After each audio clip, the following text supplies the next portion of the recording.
대표님 안녕하세요. 네, 안녕하세요. 이번에 법학자 훈훈이 인사이트로 이름을 바꾼 후에 정우성 주식이랑 대선 주식을 올렸었잖아요. 이후에 관련 주식들이 되게 많이 올랐더라고요. 그랬었죠. 저도 몰랐던 정보들인데 도움이 많이 됐었거든요.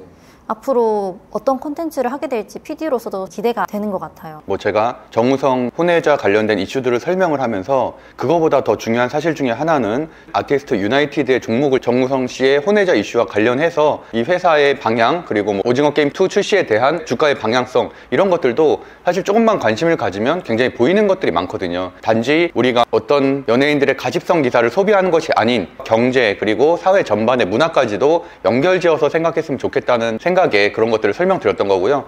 대선주는 사실 5년마다 한 번씩 있는 우리나라에서도 가장 큰 주식의 이벤트라고 할 수가 있는데, 그러다 보니까 제가 대선주를 설명드리고 나서도 엄청난 대선주의 상승이 있었습니다. 3배가 오른 종목도 있고 4배가 이미 오른 종목들도 있거든요. 투기를 해라 이런 얘기를 하는 건 아니고 굉장히 위험할 수도 있다. 또 반대로 이런 것들을 잘 활용하면 큰 수익을 얻을 수 있다. 지금 현재 미국의 트럼프 대통령이 당선된 이후에 테슬라의 주가가 무려 70%나 올랐거든요. 이제 그런 것들을 보면 얼마든지 우리가 이런 것들을 활용해서 자산의 드라마틱한 상승을 이룰 수 있다는 말씀을 좀 강조드리고 싶었습니다. 그래서 그만큼 사회 전반에 관심을 가져야 된다라는 게 제가 그 2가지 콘텐츠를 했었던 이유입니다. 올해 24년도에 되게 다양한 일들이 일어났었잖아요. 24년도를 한마디로 표현하면 어떻게 표현할 수 있을 것 같은지? 저는 리밸런싱이라는 단어를 쓰고 싶습니다. 지금 제가 어쨌든 경제 유튜버다 보니까 경제나 이런 전체적인 자산 관리에 있어서 강한 것은 좀 더 강하게 키우고 약한 것을 정리하고 매각을 하는 그런 과정을 현재 거치고 있고요. 앞으로의 방향성을 설정하는 그런 해가 2024년도였었던 것 같습니다. MBC 스페셜에 출연하신 원조 엔잡로로 대학 교수라는 직장 외에 8개의 파이프라인을 운영하고 계시잖아요. 2024년에 각각 파이프라인 어땠는지 좀 궁금해요. 직장 외로 운영하고 있는 8개의 파이프라인이고, 매달 재테크 강의를 통해서 이런 것들에 대한 이론도 말씀드리고 있고 전망들도 말씀드리고 있죠. 제 실사례 중심으로 설명을 드리고 있고요. 아무래도 첫 번째로는 제 구독자분들은 제가 초반에 주식 콘텐츠를 많이 할 때 들어온 분들이 많다 보니까 주식 얘기부터 시작을 하도록 하겠습니다. 그럼 각각 파이프라인들 추세가 어떻게 되는 주식처럼 화살표로 네네. 표시해주면 좋을 것 같아요. 주식은 횡보라고 표현을 하고 싶어요. 많은 분들이 주식을 하락장이라고 생각할 가능성이 있어요. 하지만 이렇게 현재 차트를 보시면 2024년 1월부터 7월까지는 엄청난 상승장이었고요. 그러고 나서 7월 11일 고점 이후에 급격한 하락장이 시작된 것 뿐입니다. 그렇기 때문에 올해 전체를 하락장으로 보기에는 무리가 있습니다. 물론 매일매일 신고가를 갱신했었던 미국 증시나 대만 증시, 일본 증시, 독일 증시에 비해서 우리나라가 현저하게 약했었고 OECD 국가들 중에서 최하위를 기록한 것도 맞지만, 그럼에도 불구하고 분명히 1월부터 7월까지는 상승장이었고, 그 당시에도 반도체, 식품, 화장품 이런 종목들은 10배 오른 종목들도 있어요. 특히나 실리콘2 같은 경우는 거의 8배가 올랐거든요. 삼양식품 같은 경우도 약 5배 정도가 올랐고요. 최근에 또 역사적 신고가가 나왔습니다. 그리고 제가 하반기에 가장 많이 강조했었던 조선주 같은 경우는 트럼프 수혜주기 때문에 조선주는 무조건 사야 된다는 식으로 말씀을 여러 번 드렸었고, 조선주도 어제자로 HD 현대중공업이 역사적 신고가가 또 나왔습니다. 그만큼 시장의 흐름 그리고 업종의 흐름을 읽을 수 있다면 올해같이 어려운 장임에도 불구하고 분명히 수익은 날 수가 있었다. 그렇기 때문에 많은 분들은 올해 시장을 하락으로 예상할 수도 있겠지만 저는 분명히 올라갔다가 하락한 것이기 때문에 현재는 횡보 장세에 가깝다라고 보고 있고, 반대로 24년도에는 우리나라 주식이 상대적으로 굉장히 약세를 보였기 때문에 25년도에는 반등할 가능성이 충분히 있다고 보고 있고, 다만 트럼프 대통령의 정책에 따른 IRA 폐지라든지 이런 우리나라의 불리한 정책들도 있고 현재 고환율 이런 체제가 유지되고 있기 때문에 저는 이 국내 주식이 한정하던 것들을 미국 주식과 가상화폐까지 내년 1월부터는 저는 함께 투자할 계획이고요. 유튜브 멤버십의 매수매도방이나 이런 데는 이미 2달 전부터 테슬라 2배 ETF 그리고 비트코인 2배 ETF를 매수하라고 말씀드렸고요. 이미 40% 수익률이 넘었습니다.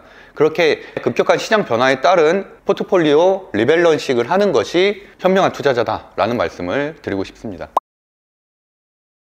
두 번째로 경매 파트는 좀 어떤가요? 올해는 경매를 하기에는 참 좋은 시장이라고는 봐요. 왜냐하면 상가 물건들의 유찰률들이 굉장히 높습니다. 지금 고금리가 무려 4년이나 지속이 되고 있어요. 그러다 보니까 결국에는 상가가 잘 팔리지도 않고, 저도 맨 밑에 내년의 목표로 상가 매각이 있는 것처럼 상가를 내놓은 지가 2년이 넘었음에도 불구하고 아직도 팔리지가 않았거든요. 그런 것처럼 상가나 이런 경기를 많이 타는 산업군은 분명히 하락세인 것은 맞습니다. 그리고 제가 지금 카페와 술집을 운영하고 있는 건대입구 같은 경우에도 공실들이 조금씩 늘어나고 있거든요. 사실 건대입구 상권은 어느 정도로 좋았던 상권이냐면, 코로나 때도 젊은 20대 애들이 바글바글 했었던 굉장히 막강한 상권임에도 불구하고 최근에는 1층 공실들도 생겨나고 있다. 고금리 경기 침체를 버티지 못한 임대인들이 상가 물건을 경매에 나오는 일들이 벌어지고 있기 때문에 현재 시장은 상당히 좋다고 할 수 있을 것 같습니다. 스타트업을 하셨던 걸로 알고 있는데 뭐 현재도 잘 유지는 하고 있지만, 아쉽게도 코로나 전에는 뭐 100여 명의 강사들이 같이 활동을 했었는데, 아직까지는 이걸 재개하기에는 나머지 뭐 너무 신경 쓸 것들이 많아서 현재는 그냥 좀 유지 정도만 하고 있다라고 말씀드릴 수 있을 것 같아요. 정부 지원 사업이라든지 매년 3월 달에 많이 발생을 하는 것들이기 때문에 내년에 뭐 특강이나 이런 것들도 준비하고 있어서, 정부 지원 사업을 통한 창업에 관심 있는 분들은 법학자문의 채널을 지켜보시면 좋은 정보를 얻을 수 있을 것 같습니다. 저희 카페가 망한 카페 시리즈를 올릴 정도로 매출이 반토막이 났었잖아요. 현재 매출이 4달 사이에 파티 술집으로 3배 이상 오른 걸로 알고 있는데 이결이 뭔가요? 이 카페가 어떤 문제점들이 있는지를 세부적으로 다 공개를 했고, 매출도 공개를 했고요. 그리고 어떤 방향으로 내가 나아갈지까지 미리 다 3개월 전에 제시를 했습니다. 초콜릿 가격은 거의 원 가격이 2배 이상 올라갔거든요. 우유 가격도 현재는 우유 1.8리터 한 통에 3,000원이 넘습니다. 그것도 거의 2배 이상 올랐고요. 그런 식으로 원자재도 올랐고, 인건비도 올랐고, 임대료도 올랐습니다.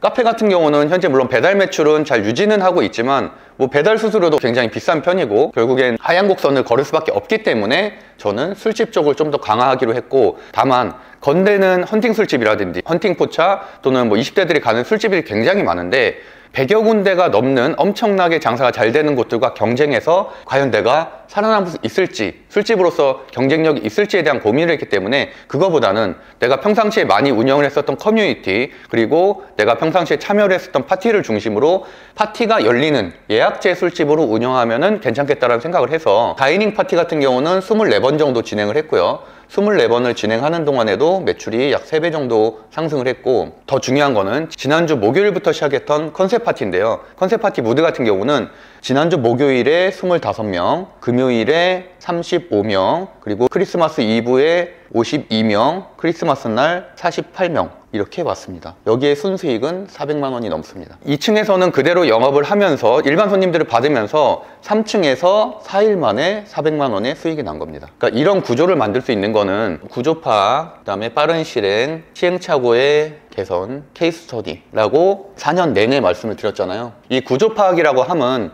모든 플랫폼들은 상위 노출 원리라는 게 있습니다. 뭐 유튜브에서 알고리즘이라고 표현하는 것들이 되겠죠. 신규 진입자가 상위 노출 되려면 많은 리뷰 수를 달아야 되기 때문에 그 리뷰를 중심으로 저가 정책을 통해서 리뷰를 쌓는 정책을 했고요. 두 번째로는 파티를 체계적으로 준비해서 모든 준비가 끝난 다음에 시작하는 것이 아닌, 일단 실행을 하면서 개선하겠다고 해서 이틀 준비 후에 바로 첫 번째 모임을 열었고, 그날 피드백 회의를 통해서 약 2시간 정도 개선할 것들을 다 목차로 정리를 해서 세 번째부터는 점점 나아지는 진행을 보였기 때문에, 이 세 번째, 네 번째에는 좋은 리뷰들도 쌓여지고 지금도 현재 대기 신청자가 굉장히 많은 상태로 가고 있습니다. 이런 시스템화를 하는 것이 핵심이라고 생각하고 있습니다. 금산에 카페를 짓고 계시죠? 진행 사항은 어떻게 되나요? 금산 카페 같은 경우는 현재 토목 공사가 끝났고 내년 1월 25일부터 이제 공사가 재개가 되거든요. 그러니까 올해는 특별하게 진행될 것이 없으니까 횡포라고 하고 있고, 다만 이제 여러 곳들을 다니면서 어떤 점들을 좀 차용하면 좋겠다라는 것들, 레퍼런스 조사는 충분히 했기 때문에 내년에는 또 기대되는 부분이라고 할 수 있을 것 같습니다. 에어비앤비 같은 경우는 굉장히 큰 변화가 있었는데요. 에어비앤비 불법성에 대한 이슈가 한번 있었습니다. 현재는 외국인 도시관광 민박업이라든지 농어촌 민박업이란 사업자 허가가 없는 에어비앤비들은 다 퇴출이 됐거든요. 저 같은 경우는 처음부터 숙박업으로 허가를 받고서 영업을 시작했기 때문에 경쟁력을 갖춘 상태에서 시작하는 상태이고, 내년에는 이제 적극적인 홍보와 브랜딩을 통해서 이 부분도 충분히 하나의 파이프라인으로서 좋게 작용할 수 있다고 보고 있고, 최근에는 33M2 단기임대 플랫폼이 이 불법성 이슈를 해소할 수 있는 것들로 떠오르고 있거든요. 그래서 이런 트렌드들도 에어비앤비 운영에 관심 있는 분들은 꼭 기억하셨으면 좋겠습니다. 대표님이 원래 블로그로 인플루언서를 시작하셨잖아요. 블로그는 요즘 어떤가요? 블로그도 생각보다는 많은 사람들이 레트로처럼 다시 좀 찾고 있는 상황이거든요. 그렇기 때문에 뭐 체험단이나 이런 업들도 여전히 왕성하게 발전을 하고 있는 상황이고, 그래서 저도 지금 최근에는 글을 좀 못 썼었는데 블로그도 다시 뭐 저의 지금 파티 술집이나 이런 것들을 홍보하기 위해서 여러 가지 네이버의 기능들을 이용해서 적극적으로 마케팅을 하고 있습니다. 유튜브처럼 이렇게 얼굴이 노출되거나 본인의 목소리가 노출되는 것들이 좀 부담스러우신 분들은 일단 블로그라는 글을 통해서 본인을 브랜딩을 할 수 있는 것부터 시작하라고 하는 게 제가 항상 모든 재테크 강의를 할 때 첫 번째 메시지라고 좀 드릴 수 있고, 일단 시작하면서 나의 모든 흔적들을 남기고 내 성장 과정을 기록하는 것들이 앞으로는 나의 자산이 되고 강의할 수 있는 수단이 되고 출판할 수 있는 재료가 된다는 말씀을 꼭 드리고 싶습니다. 유튜브 채널도 3개 운영하고 계시잖아요. 각각 어떻게 됐는지 좀 궁금해요. 일단은 뭐 현재 촬영하고 있는 법학자논의 채널이 있고 젊은 부자들 TV가 있고 주식 아티스트가 있는데요. 일단 젊은 부자들 TV 같은 경우는 주식뿐만이 아니라 뭐 망한카페 시리즈 같은 창업이라든지 전문가 인터뷰라든지 이런 채널로 조금씩 발전시켜 나가고 있고 콘텐츠들을 좀 다양하게 가져가고 있고요. 주식 아티스트는 이름대로 주식에 대한 얘기들만 하고 있고, 그다음에 법학자원원의 채널 같은 경우는 지금 촬영하는 것처럼 인사이트를 얻을 수 있는 저의 생각, 그리고 사회 현상을 바라보는 시선들, 그런 것들을 중심으로 올리고 있고요. 개인적인 브이로그라든지 개발하는 것들, 이런 콘텐츠들도 조금씩 올리려고 준비하고 있습니다. 주식 채널을 운영하고 계신데 최근에 큰 회사의 경제 전문가로 계약을 하셨잖아요. 그 이유가 좀 궁금해요. 그렇죠. 사실 뭐 이미 이 두 가지 채널에서 유사투자자문업 어떻게 보면 리딩방을 운영하고 있잖아요. 합법적인 리딩방을 운영하고 있는데 왜 굳이 주식 전문가로 또 들어갔냐라고 말씀하실 수 있는데, 일단 올해 다들 아시겠지만 8월 5일 블랙먼데이 때의 폭락이 제 생각을 좀 바꾸는데 큰 영향을 미쳤었던 것 같고요. 아무래도 지금까지는 미국 증시가 오를 땐 우리나라도 커플링으로 같이 오르기만 했었는데 8월 5일 이후로는 우리나라 증시만 급락을 하고 미국 증시는 계속 연일 신고가를 가는, 커플링이 깨지는 그런 현상들이 발생을 했기 때문에 저는 좀 더 시장의 흐름을 읽는 것들, 저 같은 경우는 뭐 기관 출신 투자자가 아니기 때문에 큰 회사에서 시야를 읽을 수 있는 통찰력들을 배울 수 있는 계기를 마련하면 좋을 것 같아서 2년 계약으로 큰 회사에 들어갔고요. 현재 주식 전문가 활동을 하고 있고, 다만 이 주식 전문가 활동을 함에 있어서 매수 매도의 제한들이 좀 있습니다. 최근에는 매수 매도를 굉장히 줄이고 있지만 그래도 뭐 많은 것들을 오히려 더 배우는, 성장하는 큰 계기가 된 것 같고, 뭐 그렇게 된다면 내년이나 내후년에는 훨씬 더 큰 수익을 낼 수 있다는 자신감도 생기고 있습니다. 이제 내년이 얼마 남지 않았는데 2025년도에 목표나 꼭 이루고 싶은 게 혹시 있으실까요? 이 말을 할 때마다 항상 한숨이 나오는데, 이번에 출판사가 변경이 됐습니다. 인수합병이 되면서 변경이 돼서 약간 딜레이가 되긴 했는데 지금 원고는 거의 끝낸 상태이기 때문에 뭐 내년에는 반드시 책이 나온다. 그래서 아마 출판사 리브랜딩하고 그러면 이제 다시 이루어질 것을 보고 있고요. 그래서 기다리고 있는 분들은 내년에는 꼭 만날 수 있다라고 확신을 드리고 싶고, 상가 매각 같은 경우도 뭐 그만큼 사실 경기가 안 좋다는 하나의 반증인 것 같아요. 지금 상가를 내놓은 지 거의 2년 정도가 됐는데 팔리고 있지 않은 상황이어서 이것도 마찬가지로 리밸런싱을 생각을 하고 있습니다. 막상 이게 팔리지 않는데 언제까지 이것을 계속 보유만 하고 있을 건지, 거기에 대한 회의감이 있기 때문에 오히려 이것들을 활용해서, 그러면서도 좀 건물을 짓거나 이런 건축행위들은 또 많은 비용이 투자되기 때문에 최근에 세차장에도 좀 관심을 갖고 있습니다. 셀프 세차장 같은 걸 창업하는데 한 1억에서 1억 5천 정도밖에 들지 않는데 거기에 비해서 이 유휴 부지를, 전체적인 대지를 이용할 수 있기 때문에 그렇게 이용을 하다가 뭐 건축주를 만나게 되면은 토지를 매각할 수 있기 때문에 매각할 때까지 셀프 세차장이나 이런 최근에 좀 유행하는 산업들로 대체할까 이런 고민들도 하고 있고, 뭐 많은 사업들을 이미 하고 있지만 그럼에도 불구하고 저도 매번 유튜브를 보고 많은 사람들을 만나서 질문도 하고 그러면서도 인사이트를 점점점 늘리고 있거든요. 그래서 그런 것들처럼 지금 최근에 유행하고 있는 무인 사업이라든지 또는 이런 셀프 세차장 같은 적은 인력으로도 원활하게 돌아갈 수 있는 산업군에 대해서도 항상 공부를 하고 있기 때문에 앞으로도 법학자원이 인사이트를 통해서 최근에 유행하는 산업군에 대해서 설명을 해드리고 거기에 대한 좀 많은 정보를 얻어가시면 좋을 것 같습니다. 촬영일 기준으로 현재 12월 27일 금요일이고 주식거래일 같은 경우도 다음 주 하루밖에 남지 않았거든요. 그만큼 올해는 특히나 8월부터 시작된 폭락장 때문에 많은 분들이 힘드셨을 거고, 또 자영업자이신 분들은 저처럼 마찬가지로 매출이 반토막이 나거나 폐업을 하신 분들도 굉장히 많을 것이라고 생각하고 있습니다.